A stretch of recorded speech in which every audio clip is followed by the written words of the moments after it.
Montréal compte plus de 2 millions d'habitants. Pour subvenir aux besoins de ses concitoyens, la ville s'appuie sur un réseau d'aqueducs et d'égouts aux dimensions étonnantes. Plus de 9000 km de tuyaux qui s'entrecroisent sous la ville dans un interminable labyrinthe. Une véritable merveille en termes d'ingénierie souterraine. L'eau sort de l'usine, donc elle est distribuée dans le réseau de plus de 5000 km de réseau. Là.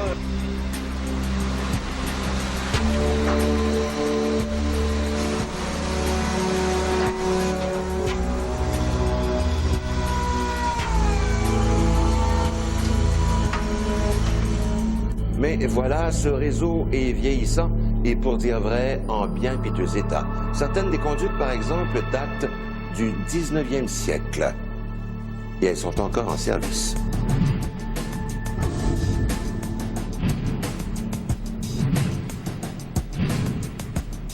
C'est pas nécessairement parce que les choses sont âgées qu'elles ne sont plus nécessairement bonnes. Il y avait une qualité de travail dans le temps là, qui est assez exceptionnelle. Les employés de la ville ne savent jamais tout à fait ce qu'ils vont trouver en creusant. Le réseau d'aqueducs n'est plus très jeune. La situation est si catastrophique que plus du tiers du réseau d'aqueducs a atteint la fin de sa vie utile. C'est donc 1500 km de conduite qui ont besoin d'être réhabilités ou remplacés. Pour ce qui est du réseau d'égouts, c'est 1600 km de tuyaux qui présentent des défaillances structurales. Les égoutiers ne manquent donc pas de travail. Dans le Vieux-Montréal, il y en a des anciens en pierre aussi, qui sont encore fonctionnels, sont encore bonnes. Il y a une durée assez longue. Moi, j'ai trouvé en bon état. Ce qui use les égouts, c'est les fuites d'eau. Ouais. Les fuites d'eau non apparentes qui minent. T'sais. Ça endommage les égouts parce que la structure des égouts elle-même, moi, je trouve les égouts en briques ils ont une meilleure durée de vie que le béton parce qu'ils sont plus flexibles. Donc, imaginez 3000 km sur les 5200 km existants. Donc, énorme comme défi, comme chantier au niveau de la gestion de l'eau. Conséquence, le réseau ne livre pas autant d'eau qu'il en produit.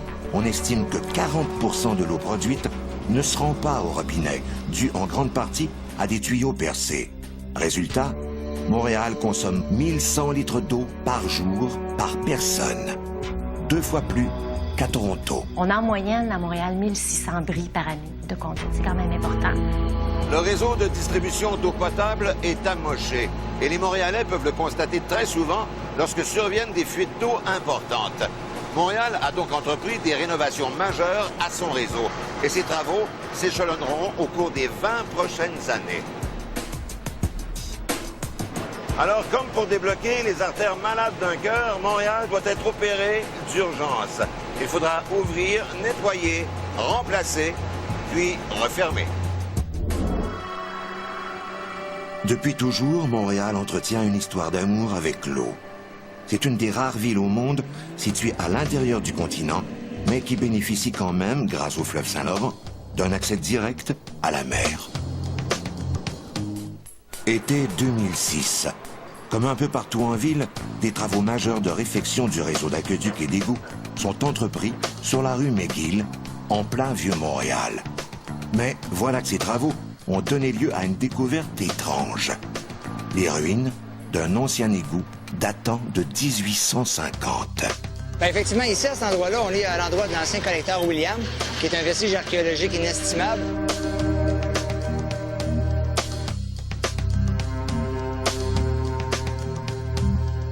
Prouesse d'ingénierie, façon de parler, parce qu'on construisait quand même plein de choses en pierre calcaire, en maçonnerie et tout. Mais d'avoir conçu un égout collecteur de cette dimension-là, parce que quand on se promène à l'intérieur, c'est environ 4 mètres de large, autant de haut. Donc, c'est très grand. Ça sert à canaliser et à drainer les eaux, éventuellement les eaux de puits, l'égout et tout ça se draine vers le fleuve. Cette vieille canalisation, c'est le collecteur William. Il servait à recueillir toutes les eaux usées de la ville pour ensuite y diriger vers le fleuve. Je l'ai visité à l'intérieur, il est dans un état vraiment là, très, très surprenant. Et je crois que la voûte a quelque chose comme 125-150 ans d'âge. C'est vraiment un très bel ouvrage.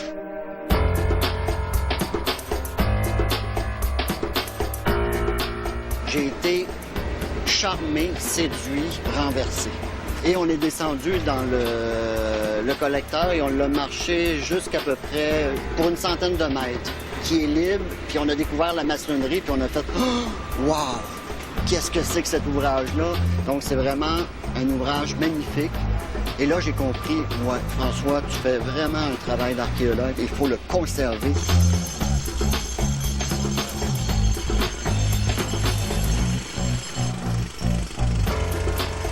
Puis on a eu l'idée de faire une chambre d'accès qui allie deux buts.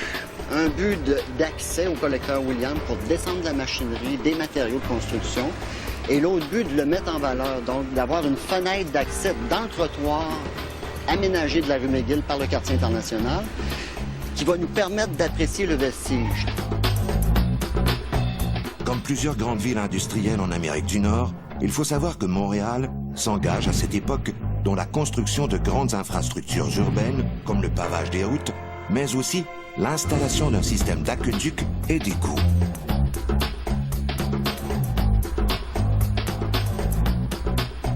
On est au musée Pointe-à-Calière, mais plus spécifiquement, on est dans un tunnel construit en 1832 qui évacue la petite rivière Saint-Pierre dans le fleuve. Ce tunnel a plusieurs centaines de mètres. Il part de la rivière, du marché Sainte-Anne et donc il se jette dans le fleuve. C'est pas juste la rivière Saint-Pierre qui débouche dans ce canal-là, c'est aussi une série de petits ruisseaux, de petites rivières qui finalement sont le réseau d'égouts collecteurs naturels de la ville dans la première moitié du 19e siècle.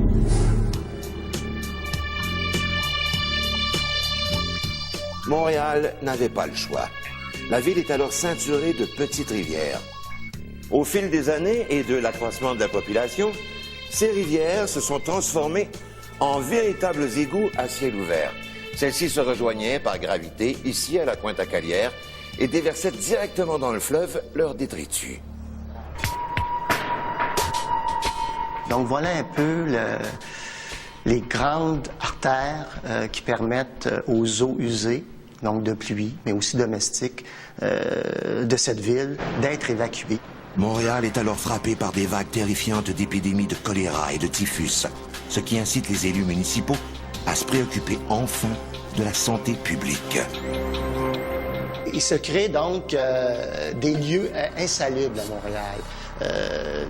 Dans des rues, on va avoir des eaux stagnantes, il va y avoir des marais qui se créent dans différentes parties de la ville, compte tenu de la topographie même de la ville de Montréal. Ça sent pas bon. Il y a donc des corps en putréfaction. Et la théorie des miasmes dit que les corps en putréfaction dégagent des gaz qu'on appelle d'ailleurs miasmes et qui répandent la maladie puisqu'ils sont les vecteurs des maladies. Les premiers grands travaux de canalisation sont alors effectués. On recouvre la petite rivière Saint-Pierre qui devient un des premiers égouts collecteurs de la ville de Montréal. Ce premier égout collecteur est en tout point semblable à celui que l'on a retrouvé sous la rue McGill ou encore à celui que l'on a restauré ici, sous le musée de la Pointe-à-Calière. Les égouts étaient alors faits de pierre, de briques et surtout de tuiles d'argile. Certaines de ces canalisations sont encore en service aujourd'hui. Oui, en argile, oui. Pourquoi? Parce qu'à la fin du 19e siècle, c'est-à-dire je dirais le dernier tiers du 19e siècle, c'est le matériau qui permet la meilleure évacuation des eaux. À la fois par la rapidité, ça prenait un matériau qui permette pratiquement pas de friction. Mais ce qui a surtout provoqué la naissance du réseau d'égouts est l'arrivée d'un premier réseau d'aqueducs. Puisque toutes les maisons reçoivent maintenant l'eau, il faut aussi l'évacuer. Donc, l'égout devient un bien essentiel.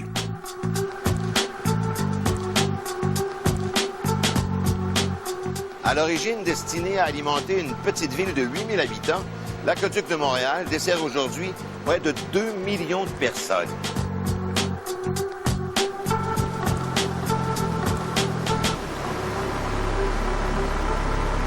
Et le trajet qu'emprunte toute cette eau avant d'arriver chez vous est parfois surprenant. Nous sommes dans la galerie des filtres de l'usine de production d'eau des Baillets. Et cette galerie n'est qu'une des étapes dans le long chemin que prend l'eau avant d'arriver au robinet.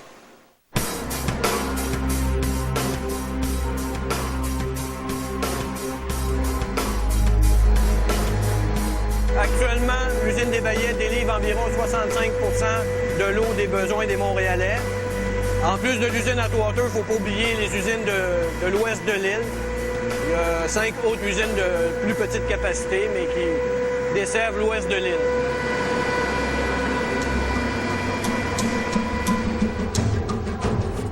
La ville de Montréal tire son eau brute directement du fleuve Saint-Laurent. Et l'endroit est stratégique.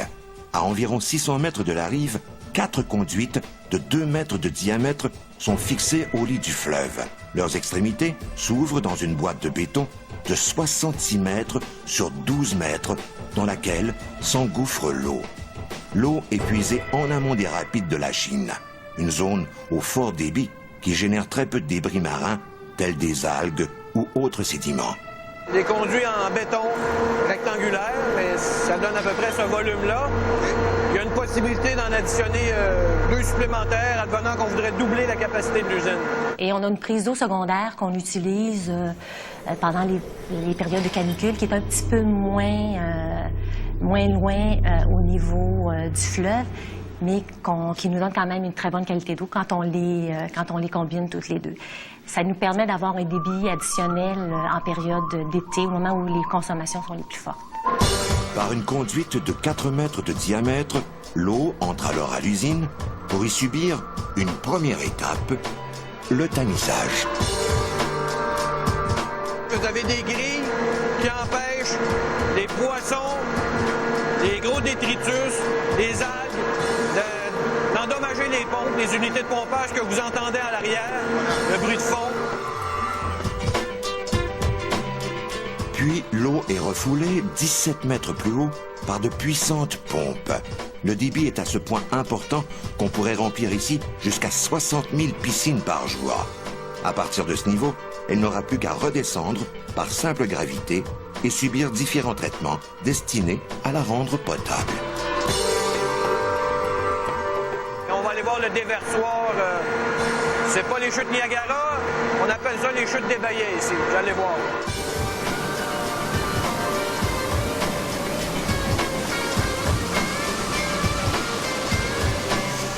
Premier arrêt, la galerie des filtres. L'usine en compte 60. Chaque filtre mesure 10 mètres par 16 et est composé de 2 cuves munies de planchers à buse dure. Ici, l'eau passe à travers un lit de sable, ce qui permet d'éliminer une certaine quantité de matière en suspension et de bactéries. En fait, c'est le même principe qu'un filtre de piscine. Et à un moment donné, c'est sûr que les saletés s'accumulent dans la partie supérieure du sable. Le premier 20 cm environ, première couche. Alors à ce moment-là, soit par perte de charge, parce qu'il y a trop d'accumulation de saleté, ou par un temps, bien souvent c'est le temps, au bout de 96 heures, sale, pas sale, on te lave mon ami. Fait que c'est ça, on fait un lavage à contre-courant, un backwash. Cette filtration-là, qui élimine 80 des bactéries pathogènes, déjà à cette étape-là.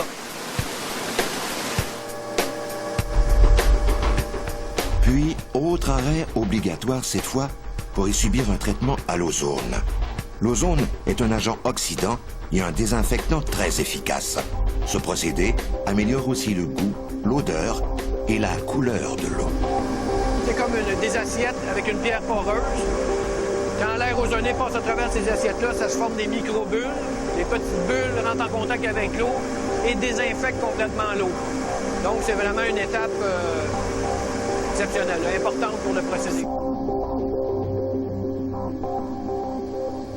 Enfin, après avoir été chlorée afin de maintenir sa qualité jusqu'au stade de consommation, l'eau dans l'usine entreprend son dernier droit jusque dans l'impressionnante salle des pompes. L'eau quitte l'usine pour être stockée dans l'un des 14 réservoirs qui desservent le territoire de l'île de Montréal.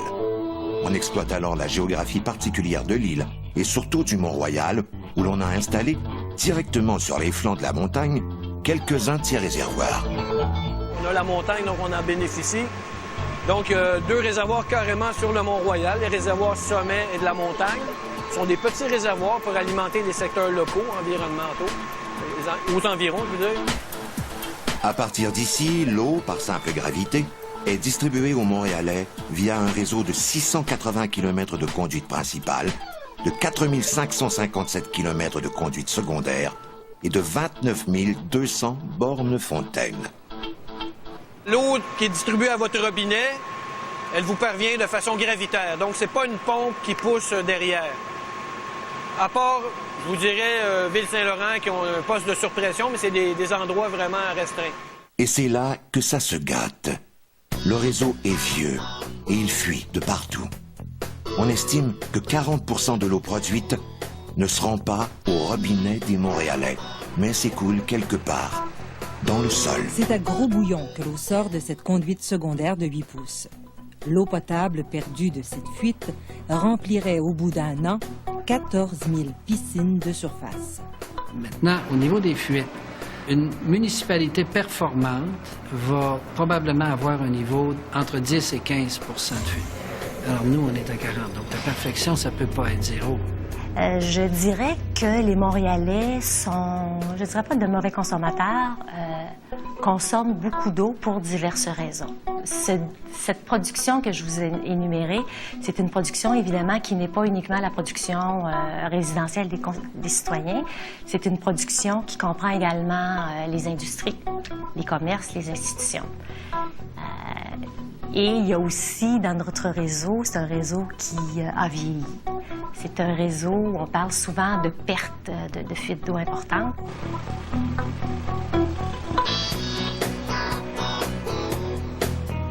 Et il n'y a pas que le réseau d'aqueduc qui a pris un coup de vieux.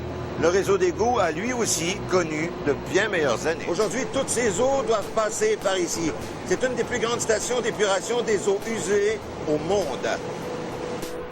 Bien, écoutez, l'image qu'on donne souvent, peu importe la journée qu'on peut avoir, la pire des journées, il en demeure pas moins qu'ici, on va avoir traité ou incinéré 48 tonnes à l'heure de cette matière-là.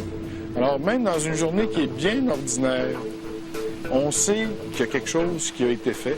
Et ce qu'on a retiré des eaux ici, c'est quelque chose qui ne se rend ni à la rivière des Prairies, ni au fleuve.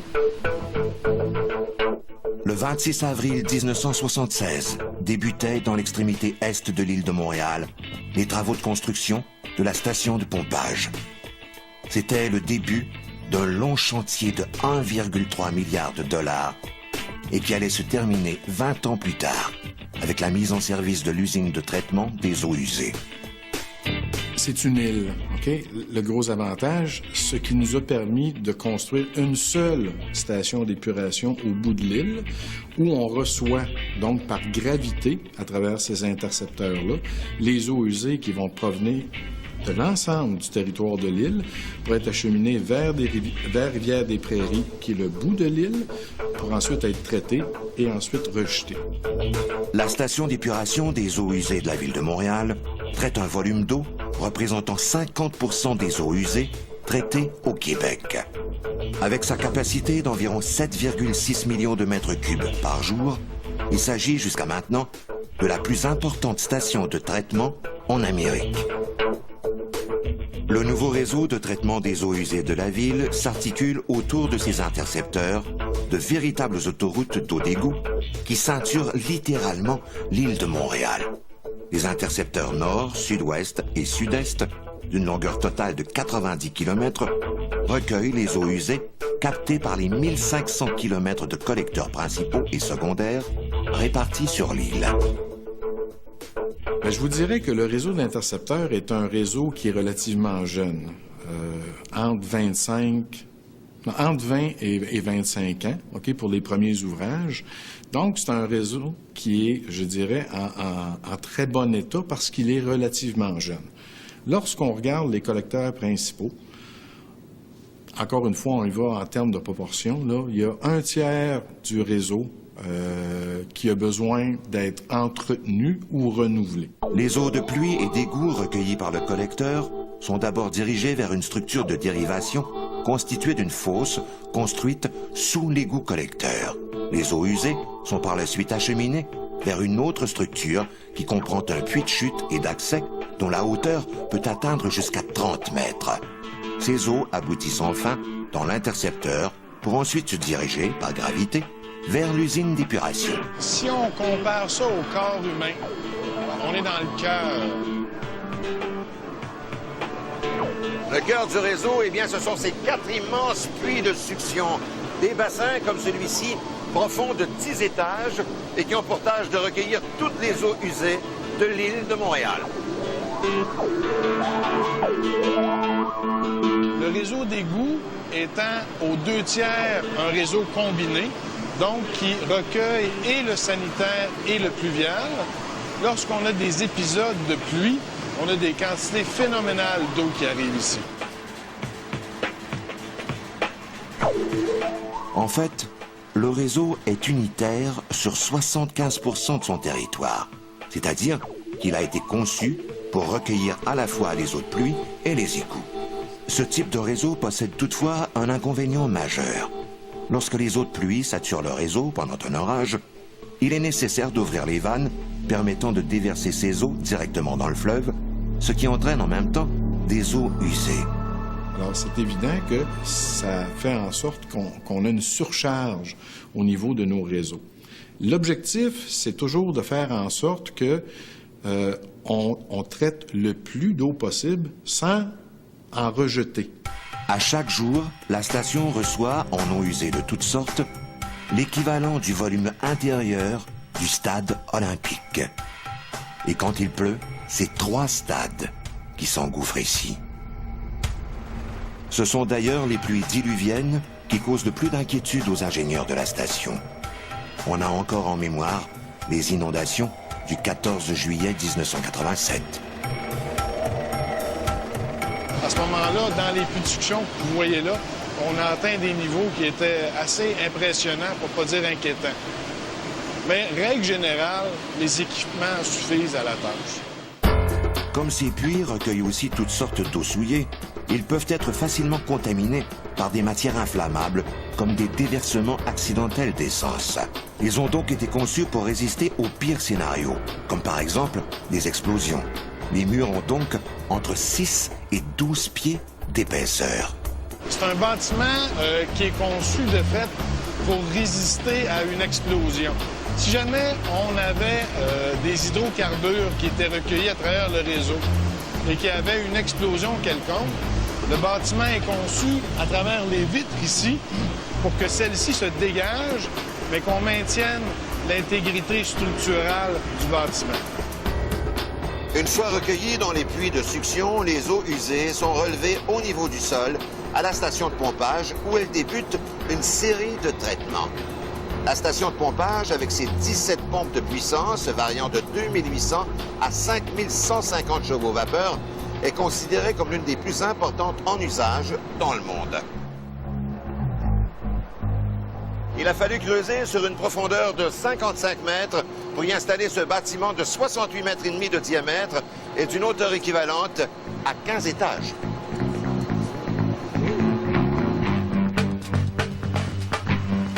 Le premier traitement est l'ajout de produits chimiques qui visent à accélérer la coagulation des particules en suspension. Les coagulants vont être mélangés à l'eau à travers ce canal-là, puis ils vont commencer à travailler pour faire en sorte qu'on puisse agglomérer, si vous voulez, les matières à suspension dans l'eau usée pour les conditionner pour l'étape de décantation où on va retirer définitivement ces matières en suspension-là des eaux usées.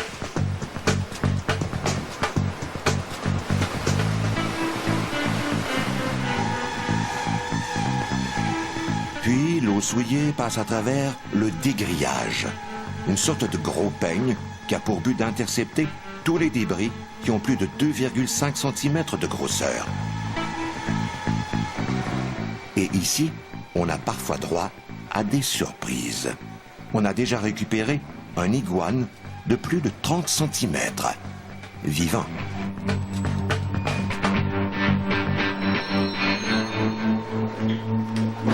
Les résidus captés sont transportés par convoyeur vers des presses rotatives pour en réduire le volume et le contenu en humidité. Ils sont ensuite transportés par camion vers un site d'enfouissement sanitaire. Les eaux usées passent ensuite à l'étape du dessablage. L'opération a pour fonction d'enlever les matières abrasives, sable et autres particules lourdes qui pourraient endommager les équipements mécaniques de traitement des boues et embourber les canaux et les bassins.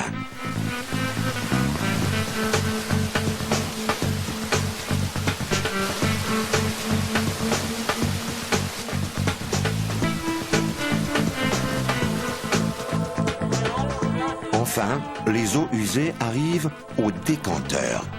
Pendant un lent processus de 2 à 3 heures, les matières solides sont déposées au fond des grands bassins, puis récupérées pour être finalement incinérées.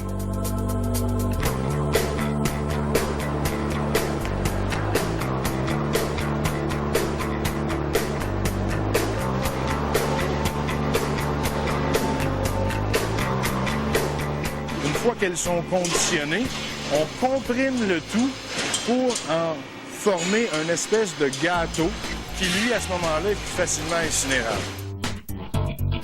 Bon an, mal an, dans une journée moyenne, on parle de 800 tonnes métriques par jour.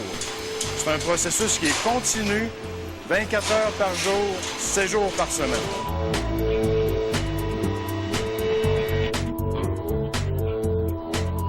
L'objectif, c'est un taux d'enlèvement des matières en suspension de 80 % au niveau des eaux usées. Il y a 20 ans, tout ce qu'on a vu comme procédé jusqu'à maintenant, ça allait directement soit à la rivière des Prairies ou encore au fleuve. Il n'y avait pas de station d'épuration, de traitement des eaux usées. Quant aux eaux usées, mais maintenant traitées, elles sont alors retournées dans le fleuve Saint-Laurent. Voyez la différence. Ici, un contenant d'eau usée à l'arrivée à la station et là, à la sortie. Une histoire qui finit bien? Oui, ici du moins.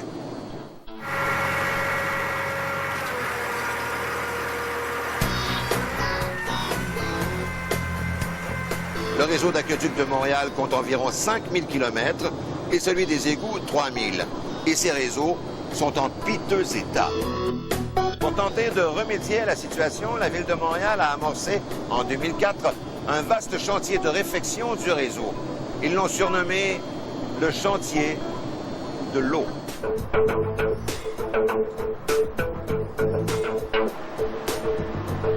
En 20 ans, la Ville de Montréal s'est dotée d'usines de production d'eau potable et de traitement des eaux usées ultramodernes. Des bijoux d'ingénierie. Mais on a beau avoir des usines de traitement et d'assainissement parmi les plus efficaces au monde, si la plomberie qui les dessert est déficiente, le problème reste entier. À Montréal, près de 45 % de la plomberie a plus de 75 ans. 36 % du réseau d'égouts et 27 % du réseau d'aqueduc ont été construits avant 1920.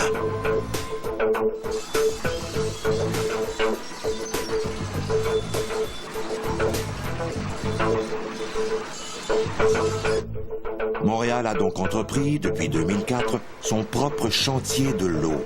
Un projet étalé sur 20 ans qui vise à changer littéralement tous les conduits déficients, comme ceux de la rue McGill, en plein centre-ville de Montréal. C'est un projet de réaménagement complet de toute la rue. Ce qui fait qu'on part du sous-sol, on rebâtit tout, on réhabilite, on reconstruit et on refait le pavage, les trottoirs, l'éclairage, l'aménagement urbain.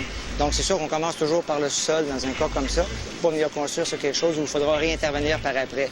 La durée de vie visée par le projet est un minimum de 40 ans. Donc on veut venir faire une intervention qui durera au minimum 40 ans.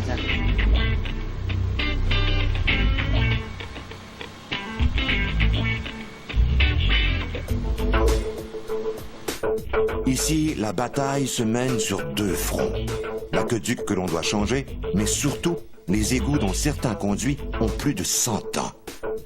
Si on coupait la rue en 2, on verrait des choses surprenantes. On verrait des égouts en briques, on verrait des rails de tramway. On voit beaucoup de massifs hydroélectriques, des massifs de la Commission des services électriques, des conduites de gaz métropolitains, des conduites d'aqueduc, des conduites abandonnées. C'est un vrai spaghetti sous la rue ici. Mais au-delà de l'âge, plusieurs facteurs contribuent au vieillissement prématuré d'une conduite d'égout ou d'aqueduc, dont le poids accru de la chaussée au fil des années.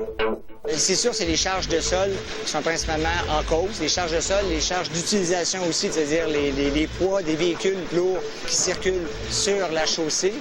La qualité des sols en place, c'est-à-dire est-ce qu'on est dans un sol argileux, est-ce qu'on est dans un sol qui a une meilleure stabilité, les conditions de construction à l'époque, les considérations et puis surtout la conception à l'époque. Là, 100 ans, c'était pas les mêmes conditions qu'aujourd'hui.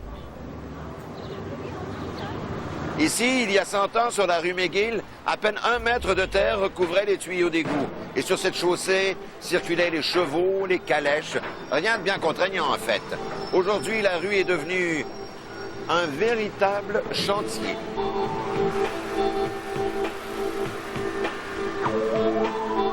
Depuis quelques semaines déjà, une équipe spécialisée dans la réhabilitation de conduites d'égout s'attaque à une section particulièrement endommagée du réseau de la rue McGill.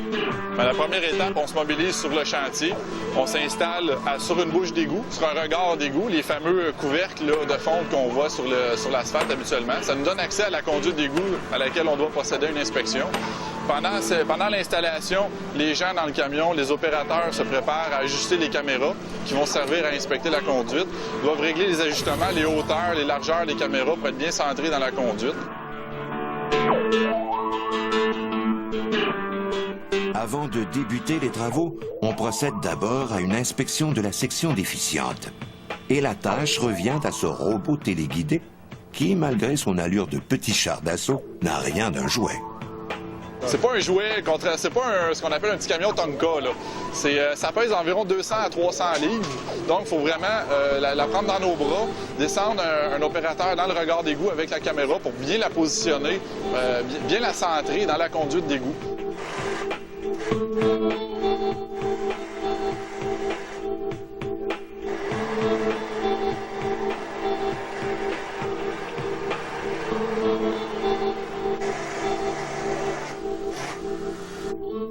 Le robot téléguidé est envoyé dans l'égout. Muni d'une caméra à tête rotative haute résolution, le robot renvoie des images saisissantes aux opérateurs, ce qui permet de mieux diagnostiquer l'état structural et hydraulique des conduites d'égout. Plongeons maintenant dans le passé et regardons les images captées de cet égout en briques, datant du siècle dernier. Les conduites, là, selon les informations qui nous ont été fournies, datent d'environ 100 à 150 années. Donc, on a toutes sortes de surprises. Il peut y avoir des pertes de mortier qui tiennent les briques. Donc, les briques sont simplement appuyées une sur l'autre. Une vibration du sol, une pelle mécanique, une circulation automobile peut faire en sorte qu'une brique va tomber. Et après ça, tout le restant du rang de briques va s'effondrer. Donc, c'est des possibilités d'obstruction qu'on peut avoir. On peut avoir aussi des débris de toutes sortes, des matériaux de bois, des chiffons, des guenilles, de la roche, de la pierre, des morceaux d'asphalte, des morceaux de briques. C'est toutes des choses qu'on peut retrouver dans les conduites d'égout qui peuvent être déposées il y a plusieurs années suite à d'autres travaux ou des bris au niveau de la structure de la chaussée. Réparer une conduite d'égout n'a jamais été une sinécure. Généralement, de tels travaux nécessitaient presque toujours d'imposants et perturbants travaux d'excavation. Mais heureusement, de nouvelles technologies permettent aujourd'hui une intervention tout en douceur. Il s'agit du gainage. Essentiellement, on renforce la conduite par l'intérieur, toujours sans excavation. On vient plaquer une membrane sur les parois de briques de la conduite.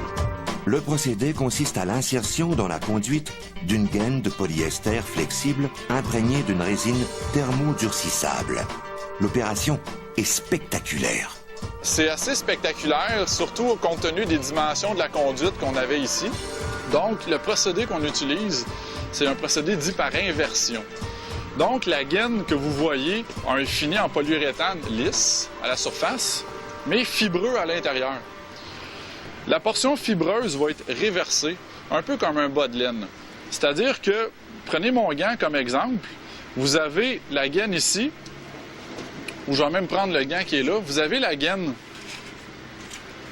qui arrive au chantier dans le camion, avec la résine à l'intérieur. On réverse la gaine au chantier et on l'installe sur notre machinerie. La portion de gaine ici, que vous voyez là, par exemple, serait dans le camion, demeure dans le camion réfrigéré. La portion réversée est installée sur une plateforme et on insère de l'eau à l'intérieur ici. L'accumulation d'eau crée un poids d'eau. Par gravité, le poids cherche à descendre vers le bas, c'est très logique. Donc, en mettant de l'eau à l'intérieur ici, ça a pour effet d'amener la portion de gaine dans le camion. Ça l'amène à descendre, si vous voulez, à se réverser. Après la polymérisation de la résine, la gaine forme alors un revêtement continu, étanche et sans joint, qui a adhéré parfaitement aux parois de la conduite. Et cette gaine est particulièrement solide, voyez. Mais sera-t-elle à la hauteur des vieux égouts en briques qu'elle remplace? Donc, la membrane, à elle seule, selon les règles de l'art et selon les normes qui nous gouvernent, on parle d'une 50aine d'années au niveau de la durée de vie.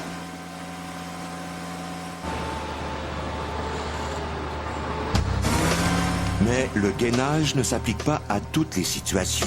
Juste un peu plus loin, sur la rue McGill, une autre équipe n'a eu d'autre choix que d'utiliser la manière forte. On creuse, on ouvre, on change tout et on referme.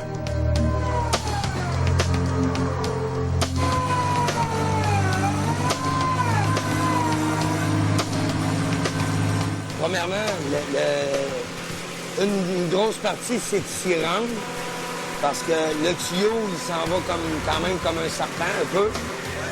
Faut que tu joues, tu montes, tu descends, toujours avec les manettes, pour pouvoir faire serpenter le tuyau pour qu'il suive.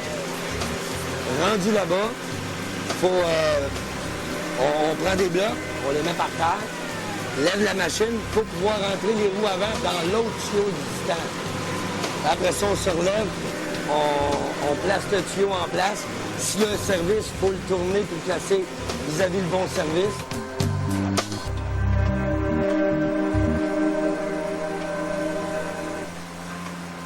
Ici, on a fait le nettoyage du collecteur, ce qu'on appelle l'égout collecteur.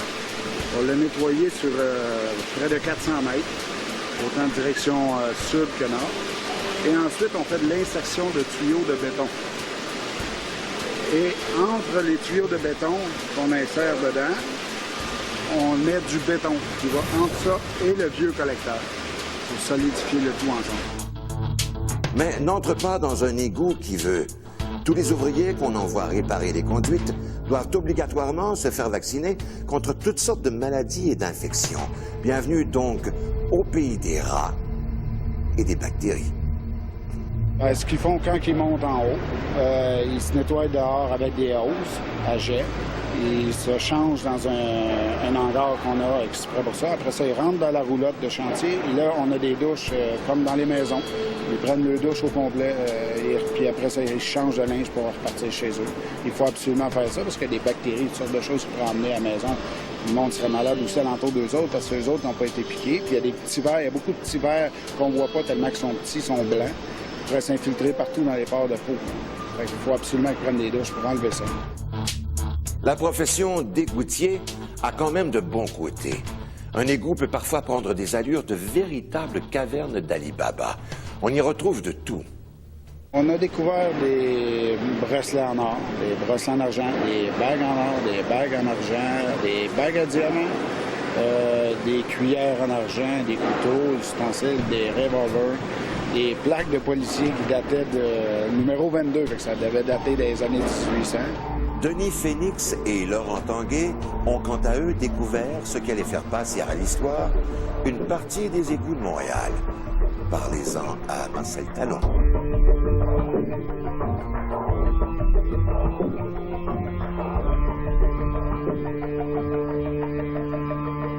Il se promenait dans l'égout collecteur avec des Zodiacs, puis il avait fait des barrages pour que le niveau d'eau monte plus haut, qu'il y ait moins de misère avec les Zodiacs, transporter tout leur stock. Marcel Talon est ce criminel qui s'est rendu célèbre en 1993 pour avoir tenté, en plein centre-ville de Montréal, de voler le coffre-fort de la Banque de Montréal. Son plan? Creuser un tunnel jusqu'à la voûte, à partir des égouts. Puis la seule erreur qu'ils ont faite, c'est cet arbre-là. Il n'était pas figuré parce que il y avait, comme dans les mines, ils sont échafaudés pour protéger l'effondrement, mais ils n'avaient pas fait les côtés. Cet arbre-là, c'était pas celui-là, mais ça semblable à ça. Il y avait une motte. C'était pas un arbre frais, avec un système radiculaire bien développé. C'était fragile un peu. La chaleur de l'égout, combinée à la chaleur du printemps, à Pâques, cet arbre-là a descendu. C'est le même que l'appel est rentré, nous autres, à 2-3, par la centrale. On est venu, au moment de l'appel, on est venu vers 10 heures. J'ai monté sur le tas de terre. On s'est pas s'apercevoir que c'était pas un défonçage d'égout. Je voyais le tunnel, il y avait de la lumière, tout, c'était pas normal. J'ai reculé, j'allais voir le Blanchard en haut. Je disais, il y a quelque chose qui ne marche pas ici. Il doit y avoir une banque quelque part. Je dis, oui, c'est la banque est ici. Il y avait j'appelle la police, mon homme, parce qu'il y a un vol de banque dans le soir ici.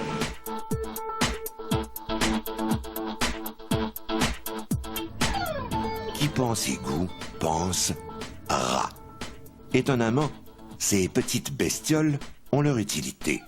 En grugeant pour se nicher, ils débloquent souvent les conduits les plus petits, des draps de maison par exemple. Régulièrement, toutes les 15 minutes, 10 minutes. Il y a des rats réguliers dans l'égout. Oui. Ça va du comme ça au comme ça. On a toutes des lumières sur nos chapeaux. Il ne faut pas les éclairer avec la lumière, parce qu'ils s'en viennent directement sur nous. Il faut vraiment marcher et éclairer plus loin, puis là, avec les pas dans l'eau ou avec la machine. Les rats, ils ont tendance à se cacher dans les drains aussi. Ouais. Parce que l'autre, ils ont peur. Quand tu marches, tu recules. Ça, on marche toujours dans le sens du courant d'un égout pour pas t'en aller dans le dédème, si c'est possible. Parce que si ton égout est muré, toi, tu refoules les rats tout le temps. À un moment donné, là, ils peuvent plus sortir les rats. Ils reviennent. La mère, là, ça a 4 portées par année. C'est 21 jours de gestation, c'est 15 rats à peu près par portée. Il y en a de la famille, comprends-tu? Il y en a partout, là.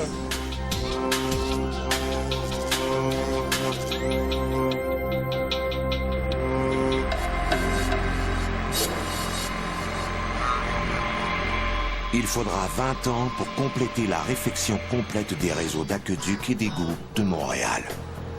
La facture finale dépassera les 10 milliards de dollars. Mais avions-nous vraiment le choix?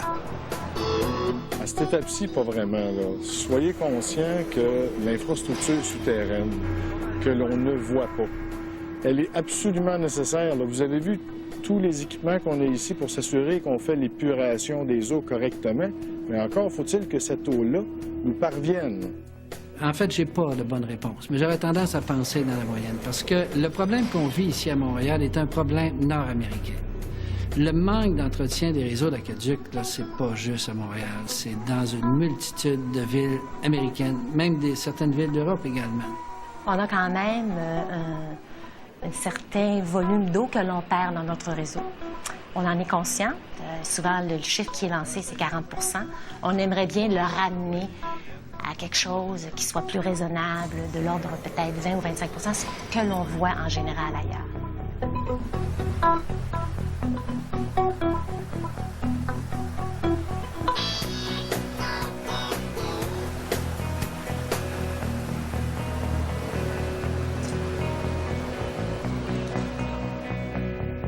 Pour des raisons tant géographiques qu'historiques, Montréal est une ville d'eau. Et c'est pour préserver cette ressource inestimable qu'une armée d'ingénieurs, d'hydrologues et de techniciens ont envahi les entrailles de la ville.